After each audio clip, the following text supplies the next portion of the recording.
Thank you, sir. Good evening, everyone. So, to begin with, my presentation will be directed at four major points. The current scenario of liver transplantation in India at the moment, uh, management of the liver transplant recipient preoperatively, intraoperatively, and postoperatively, how we would manage a non-transplant surgery if a recipient presents for it, and how we would be managing a parturient who has already had a liver transplant.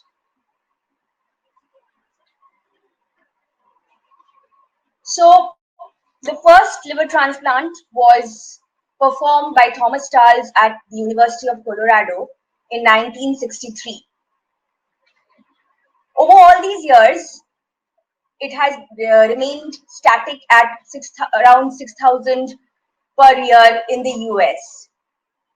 But very interestingly, in India, the numbers have jumped from 200 to 1,000 per year, which is a five-fold increase during the last 5 to 7 years.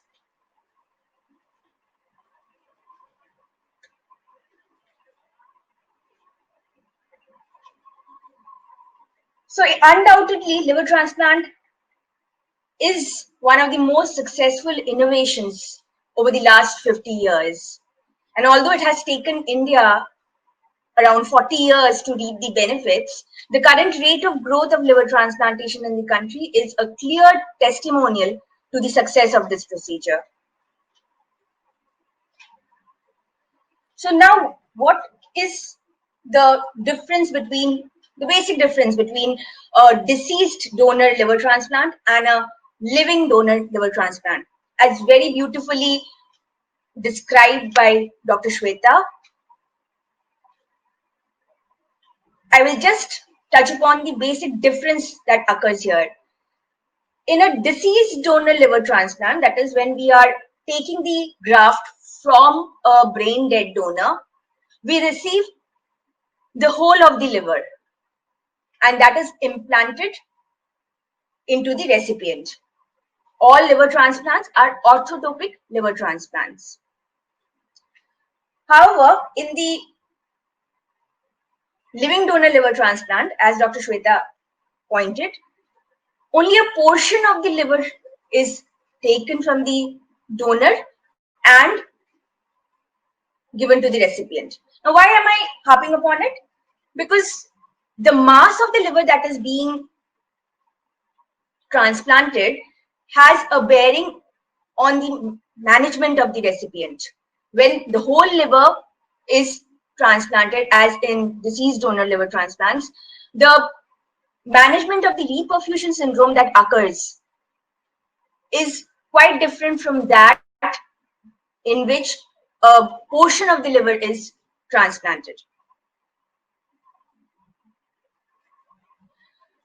So a liver transplant recipient, it's very interesting to see that these patients are sick, but they need to be sick enough to derive benefit from the transplant, but again, well enough to survive such a complex, lengthy surgical procedure.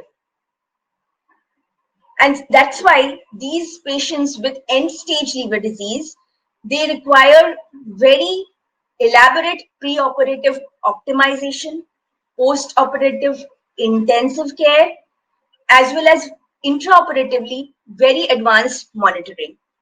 And that is the reason why liver transplants are very much labor intensive.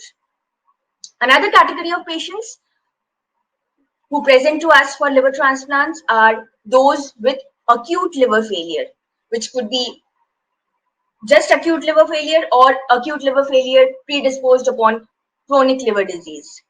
These patients are another subset of patients who present for transplants, and they require ventilatory management along with dialysis, which is most of the times it could be albumin dialysis in the perioperative period to prepare them to go ahead for the surgery.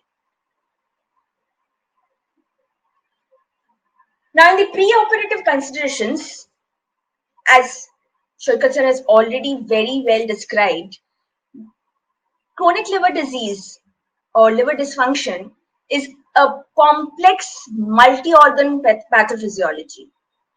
So we need to be very sure of all the organs that have been affected, and we need to work them up very deeply.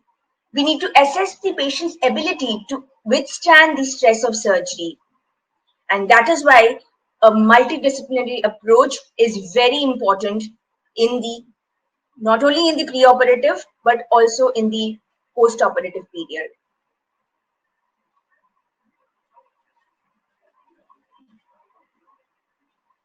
Now, potential liver transplant recipients are assessed by a multidisciplinary team consisting of hepatologists, transplant surgeons, anesthesiologists, intensive care physicians, transplant coordinators, as well as other health and social care professionals like psychologists, social workers, dietitians, and substance abuse specialists. Very importantly, because we want the patient to be well even after the transplant and not relapse back.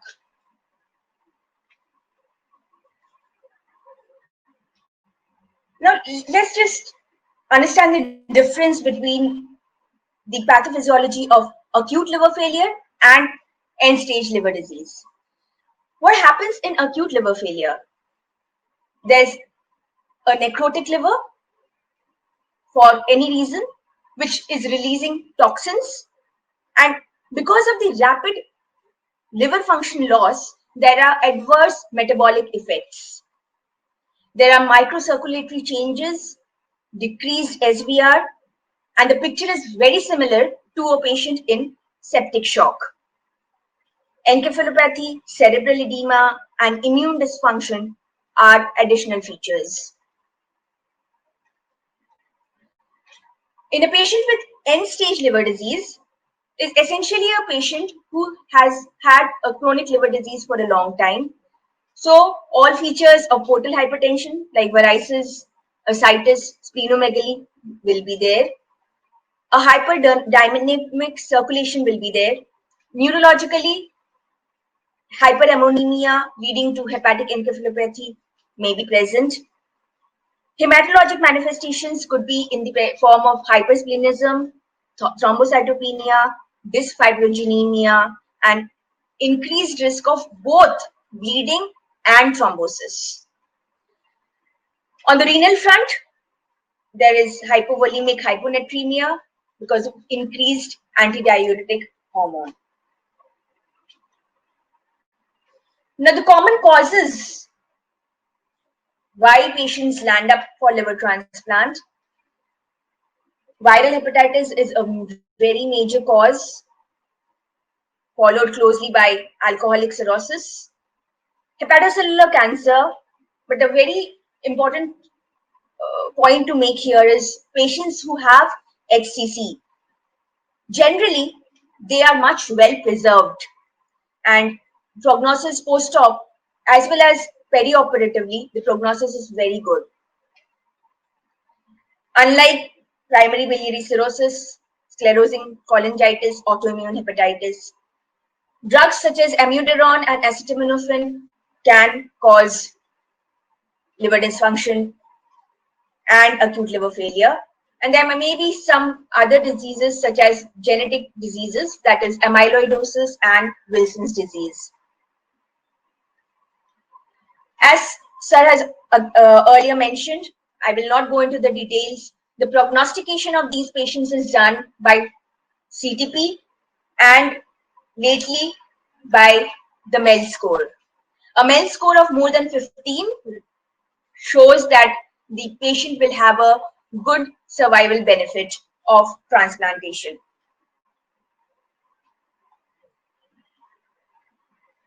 The MELD has replaced the CTP score because of the parameters that are used, and it is much less subjective.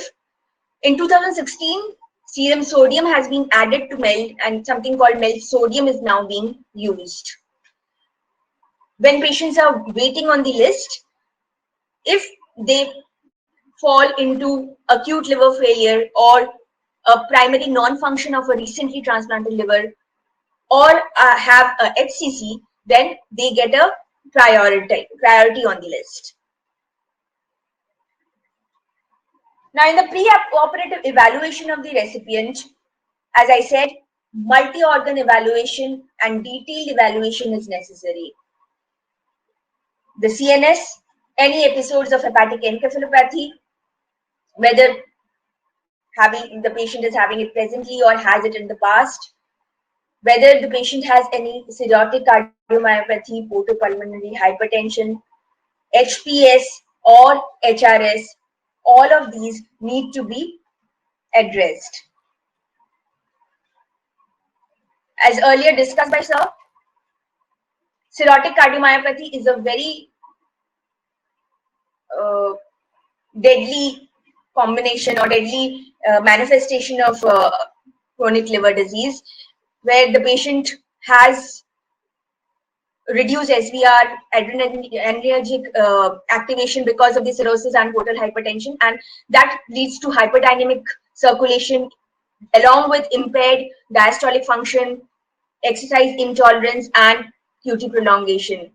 And in fact, a liver transplant, TIPS, or even sepsis can cause further changes in the SVR, increase the venous return, and cause heart failure, pulmonary edema, cardiorenal syndrome, and arrhythmias.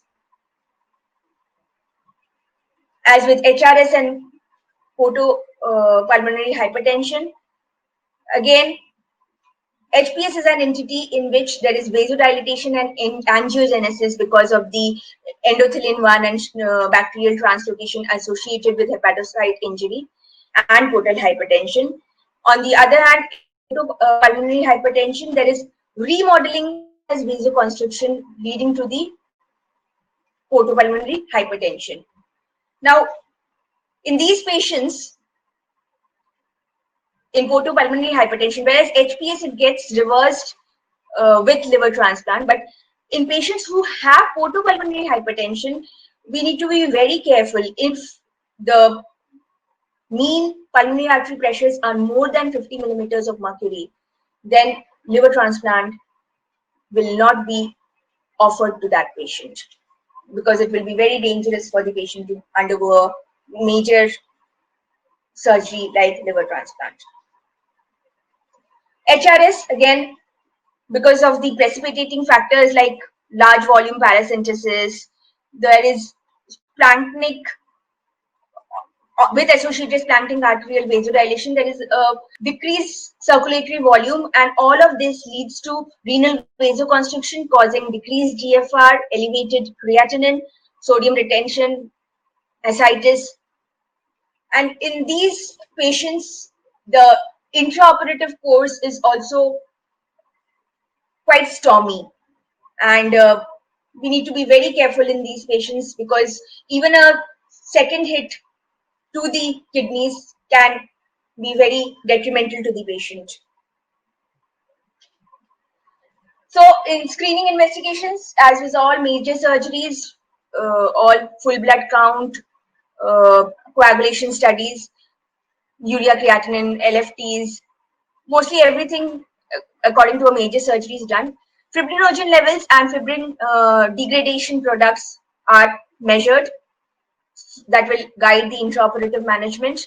Abdominal ultrasound, MRI, Doppler ultrasound, all of this is done to find out the anatomy of the portal vein and the hepatic artery.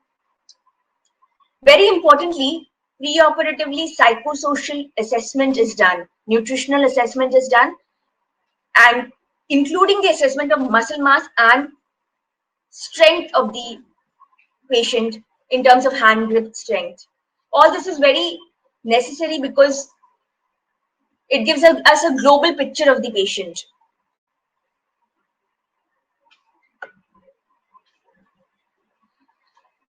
So in the intraoperative considerations, mainly standard monitors are used. We use all the standard ASA monitors along with arterial lines. Some centers use two arterial lines, so that one of them is used for sampling and one of them is used for continuous monitoring. Central line, large bore IV access. Rapid transfusion devices are very much a part of liver transplant surgeries, along with warming devices, and there are many centers who also use cell salvage. Some centers still use pulmonary artery catheters and TEE. Cardiac output monitoring is a very integral part of liver transplant surgeries, and they help, the cardiac output monitors help in a large way to guide the volume resuscitation of these patients. So basically the phases of the surgery direct the anesthetic management. So the phases are mainly the dissection phase, the anhepatic phase, and the reperfusion phase. In the pre-anhepatic phase or in the dissection phase, all the structures are mobilized around the liver and the porta hepatis, and the hepatic artery and the bile duct is divided. So here is the importance of knowing the proper history of the patient. Why is the any past surgical history important? Because if this patient has had a past surgery and we expect adhesions, this patient is already coagulopathic, so he will bleed much more, and we need to be very careful about the dissection as well as at the head end management of the blood products. So a detailed history is very important. Also, the duration of the chronic liver disease is also important, because longer the patient has the liver disease, there are higher chances that more collaterals are there in the circulation. And during this dissection phase, the collaterals can bleed, and again, massive transfusions may be required. So the main focus of the dissection phase is hemorrhage, and hemorrhage because of the pre-existing coagulopathy, or because of the varices, the adhesions, cardiovascular instability because of the sudden decompensation of the ascites, low SVR state that can cause again exacerbated hypotension because of the above factors. Now, overtreatment with fluids and blood components is also detrimental, because that will again cause planktonic congestion, and it in turn will again increase the bleeding. So this is a very thin line that has to be maintained. You do not overhydrate, you do not undertreat the bleeding or the hemorrhage. So it's a very thin line that has to be tread, and that is the focus of the dissection phase. Again, at the induction, just a point to make here is that these varices, because these varices are there in the esophagus, any instrumentation such as the insertion of nasogastric tubes needs to be done very meticulously. There have been incidences where patients have bled only because of the insertion of the nasogastric tubes and have needed massive transfusions for that. So this is a very important thing to be kept in mind. Now coming to the anhepatic phase, it is the phase where the portal vein and the hepatic veins are divided, the native liver is explanted, the IVC is prepared for implantation, and the new liver is inserted.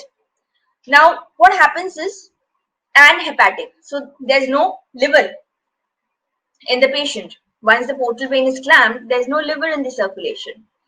So what happens? There is no production of clotting factors, there is deficiency of fibrinogen, and the coagulopathy starts to worsen. There is progressive hypocalcemia, there is no metabolism of lactate and citrate, gluconeogenesis is reduced, and thus there is increased metabolic acidosis. Now, what happens once the new liver comes into the circulation? There is graft reperfusion, hepatic artery anastomosis, biliary reconstruction, And in this phase, when the reperfusion is being done, it is very important to keep a very high degree of suspicion for arrhythmias and cardiac arrest and cardiac other morbidities, because there is further decrease in the SVR and there is sudden increase in the preload at the reperfusion. And because the organ, the graft has been stored in solutions that have high concentrations of potassium, so there is, and or as also the portal vein clamping is has been there for quite long, so the anaerobic metabolites along with the calcium is released into the systemic circulation, and this can incite a lot of arrhythmia as well as cardiac arrest. So the graft reperfusion phase is a very important phase of liver transplantation.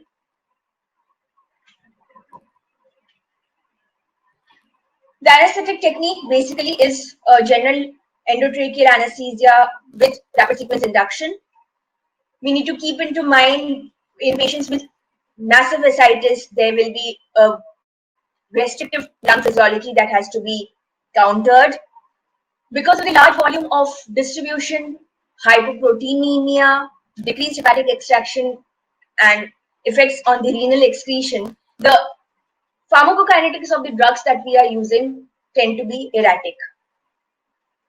Blood component therapy has to be guided by thromboelastography so that we are not over transfusing or under transfusing. Maintenance of anesthesia with volatile anesthetic agents, and most importantly, in if the patient is presenting with acute liver failure, then along with other things that are done, hypercapnia needs to be avoided. The patient needs to be kept head, I mean, in the reverse Trendelenburg position, and hourly monitoring of the pupils is very important in these patients with presenting with ALF.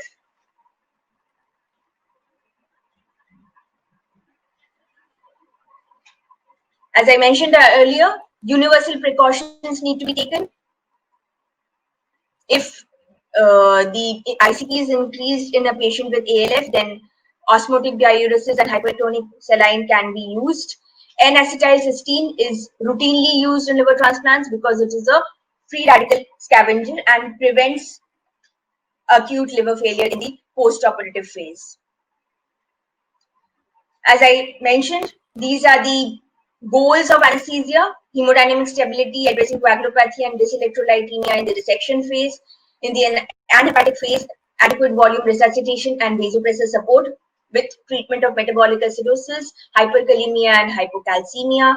In the reperfusion phase, keep in mind the hyperkalemia. So you prepare the patient for the reperfusion much before the reperfusion actually occurs.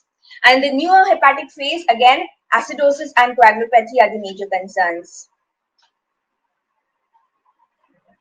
So common complications after liver transplant: primary allograft dysfunction, bleeding, thrombosis of the portal vein, thrombosis in the IVC and hepatic vein, biliary tree complications, acute kidney injury, sepsis, but very scary and that frightens everybody is hepatic artery thrombosis. That is a very bad complication to occur in a patient post liver transplant. Late complications are those related to immunosuppressants used, infections, graft rejections, biliary tree obstructions. Special circumstances. Pediatric liver transplant is in itself a very special circumstance or a special surgery. Dual lobe liver transplants, we have done a few where the BMI of the recipient is quite high, and obviously it will not be adequate for one if we take a liver from one donor. So in such cases, two donors are undergo donor hepatectomy, and one donates the right lobe and the other donates the left lobe. Simultaneous liver kidney transplants. Patients who are presenting with CLD with end-stage renal disease are candidates for this. There may be patients where there are ABO incompatibility issues, and this is another very interesting interesting issue in these patients. Some patients get swap transplants done if possible, else we give them anti-RH, immunoglobulins and plasmapheresis and then prepare them for liver transplant. Another very important and very interesting topic is a parturient for liver transplant. So once the patient has undergone the liver transplant, what are the things that we look for in the post-operative area? The main hurdles that we face are early recognition and immediate treatment of the hemodynamic and metabolic disorders, restoration of the intravascular volume, avoidance of the coagulation disorders, optimization of the organ functions that have been affected by the long-standing hepatic failure, infections, very important, early enteral nutrition, and evaluation of graft function and immunosuppression. Most liver transplant recipients have their trachea extubated on POD1. There are few, mainly those who have preserved liver function, and maybe if it is due to HCC, they are very good candidates for on-table extubation or fast tracking, and it is being practiced. So the main issues that are related to the graft function post-operatively are mainly donor related. It could be if macrovascular steatosis is more than 30% or the donor has an advanced age, if the cold ischemia time is prolonged or the ICU stay is prolonged, hypernatremia is present, these can cause delayed graft function or decreased graft function. If the recipient has received hemodialysis or has renal dysfunction pre-transplant, or there's some cardiovascular disease, or the BMI is less than 18.5, then the graft function can be hampered post-operatively.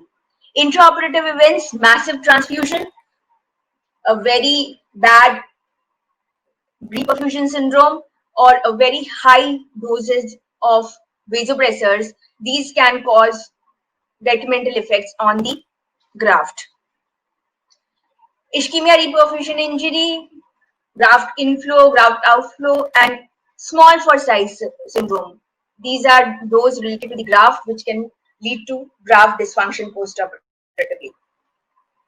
So now, what are the things that, because as I mentioned, the number of liver transplants in India, not only India, but all over the world, is growing, leaping. So the day is not far that you may have a patient who has undergone a liver transplant and now presenting for a non-transplant surgery. So what are the precautions or what are the considerations that we need to keep in mind? First and foremost, all these patients are on immunosuppression. And immunosuppression agents per se can cause a variety of side effects such as anemia, leukopenia, thrombocytopenia, hypertension, diabetes, renal insufficiency, and all of these need to be kept in mind when evaluating a patient who has received a liver transplant and is presenting for a non-transplant surgery in the post-operative period.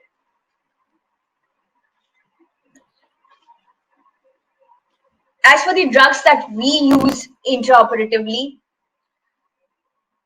the immunosuppressive agents that are used, they can cause increase in the benzodiazepine levels. So dose adjustments will be needed. Anticoagulant concentrations, mainly of apixaban, dabigatran, and rivaroxaban, has been seen to be increased by cyclosporin A and tacrolimus. Very routine drugs such as metoclopramide, they cause increase in the cyclosporine A and tacrolimus levels and cause a synergistic renal dysfunction, as well as octreotide along with tacrolimus can cause QT prolongation. These need to be kept in mind. Non-steroidal anti-inflammatory drugs, they increase the cyclosporine A and TAC levels, as well as contribute to increased renal dysfunction in these patients.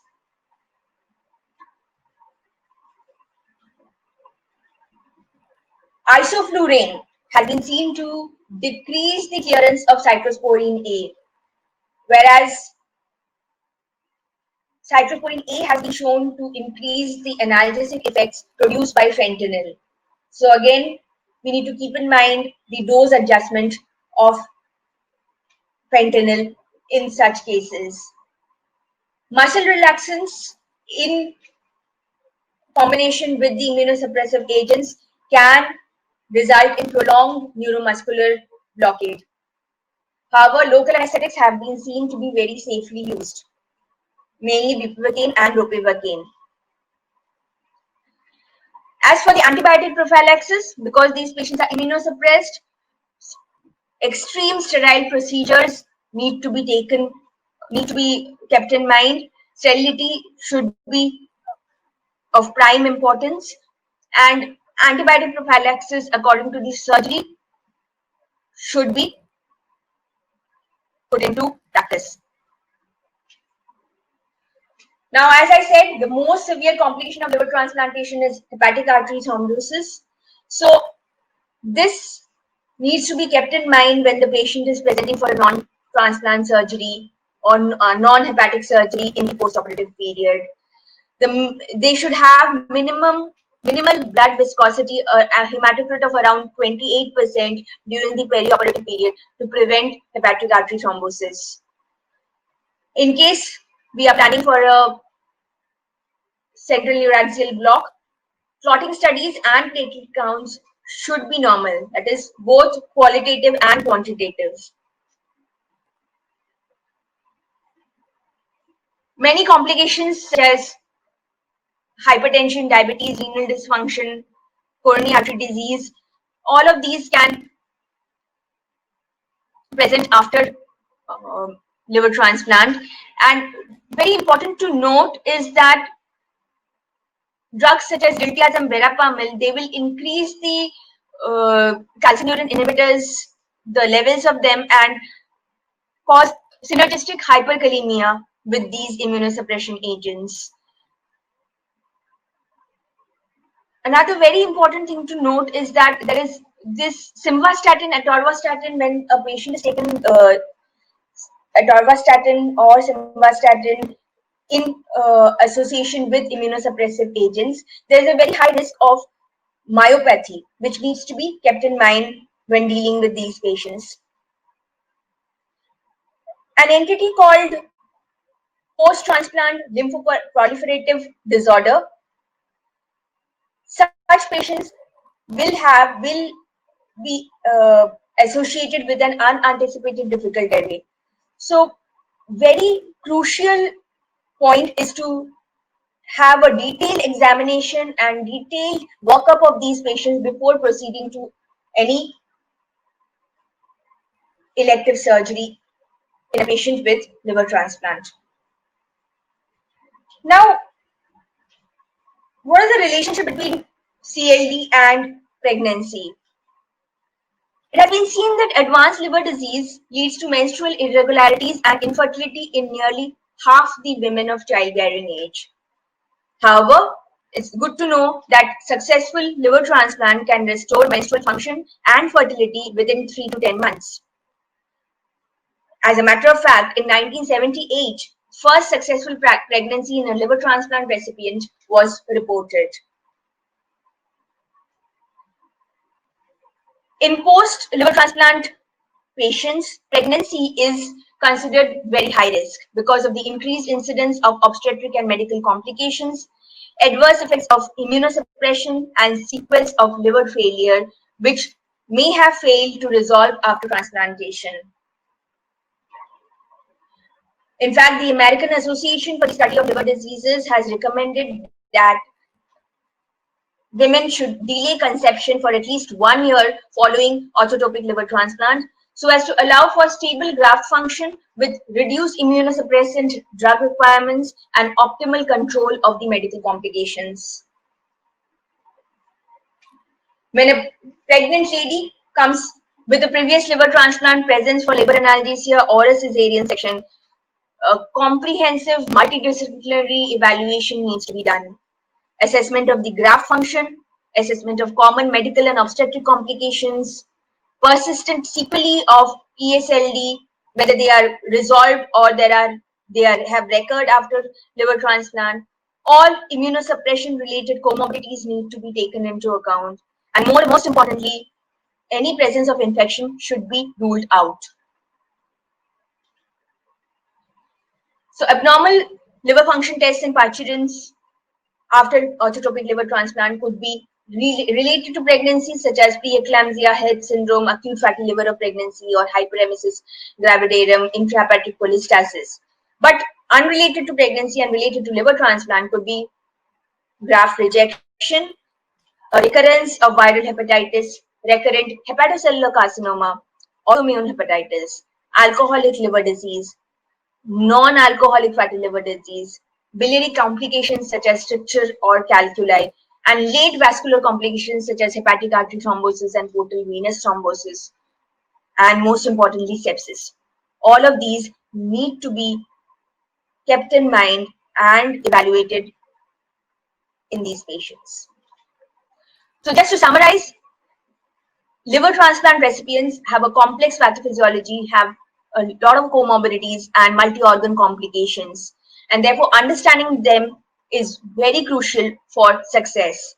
There are unique anesthetic challenges, and vigilance and anticipation are very important to prevent critical events. Coagulopathies are complex, and TEG is a very valuable tool.